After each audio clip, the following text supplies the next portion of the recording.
ಇದನ್ನ ಯಾರು ಹೇಳೋರಿಲ್ಲ. ಅದನ್ನ ಪ್ರಶ್ನೆ ಮಾಡಿದ್ರೆ ಮನೆತನ ಬರೋದು ಒದೆಯಕ್ಕೆ. ನಿನಗೆ ಏನೋ ಕಾಮಗಾರಿ ಚೆನ್ನಾಗಾಗ್ಬೇಕಾ ಏನಂದ್ರಪ್ಪ, ನಿನಗೆ ಎಸ್ಟಿಮೇಟ್ ಕಾಪಿ ಬೇಕಾ, ನಿನಗೆ ಒದಿಗೆ ಬೇಕಂದ್ರಂತೆ. ಏನು ಯಾರ ಮನೆಗಾದ್ರೆ ನಾವೇನು ಮೋಸ ಮಾಡ್ತಾ ಇದೀವಾ, ಯಾರಿಗಾರು ವಂಚನೆ ಮಾಡ್ತಾ ಇದೀವಾ, ಯಾರ ಮೇಲೆ ದಬ್ಬಾಳಿಕೆ ದೌರ್ಜನ್ಯ ಮಾಡ್ತಾ ಇದೀವಾ? ಸರ್ಕಾರದ ನಿಯಮಗಳನ್ನ ಸರಿಯಾಗಿ ಪಾಲನೆ ಮಾಡಿ ಸ್ವಾಮಿ ಅಂತಂದ್ರೆ ಇವ್ರಿಗೆಲ್ಲ, ಯಾಕಂತಂದ್ರೆ ಇವ್ರಿಗೆಲ್ಲ ಮೇಲೆ ಒಬ್ಬ ಶ್ರೀರಕ್ಷ ಪರಮಾತ್ಮ ಇರ್ತಾನೆ, MLA. ನಮ್ಮ MLA ನಮ್ಮ ಮಾತು ಕೇಳ್ತಾನೆ, ನಮ್ಮ MP ನಮ್ಮ ಮಾತು ಕೇಳ್ತಾನೆ, ನಮ್ಮ ಅಧಿಕಾರಿ ನಮ್ಮ ಮಾತು ಕೇಳ್ತಾನೆ. ಅವರೆಲ್ಲರೂ ಒಂದ್ ಕಡೆ ಇದ್ದಾಗ ಇಂಥ ಮುಗ್ಧರು, ಬಡವರು, ಹಿಂದುಳಿದವರು, ಸಾಮಾಜಿಕ ಪರವಾದಂತ ಚಿಂತಕರು ಪ್ರಶ್ನೆ ಮಾಡಿದ್ರೆ ಒದಿಗೆ. ಯಾಕಂತಂದ್ರೆ ಆ ತರದ ಹಟ್ಟಹಾಸ ಊರಿನಲ್ಲಿ.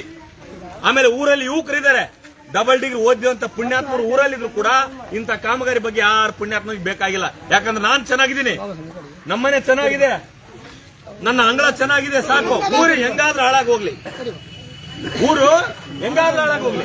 ಯಾಕಂತಂದ್ರೆ ನಮ್ಮನೆ ಚೆನ್ನಾಗೈತಲ್ಲಪ್ಪ, ನಮ್ಮ ಮನೆಯವರು ಚೆನ್ನಾಗಿದಾರಲ್ಲಪ್ಪ, ಊರು ಹೆಂಗಾದ್ರೂ ಹಾಳಾಗಿ ಹೋಗ್ಲಿ. ನಾಳೆ ಅದೇ ಮಳೆ ಬಂದಾಗ ನೀರೇನೋ ನಿಂತ್ಕೊಂಡು ಬಂದ್ರೆ ಮೊಣಕಾಲು ಮಟ್ಟ ಲುಂಗಿ ಎತ್ಕೊಂಡು ಹೋದ್ರೂ ಪರವಾಗಿಲ್ಲ.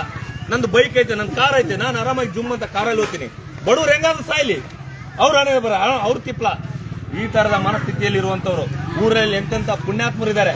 ಒಂದು ಪ್ರಶ್ನೆ ಮಾಡಪ್ಪ ಅಂತಂದ್ರೆ ತಡೆ ಮುಗಿಸ್ಬಿಡ್ತೀನಿ.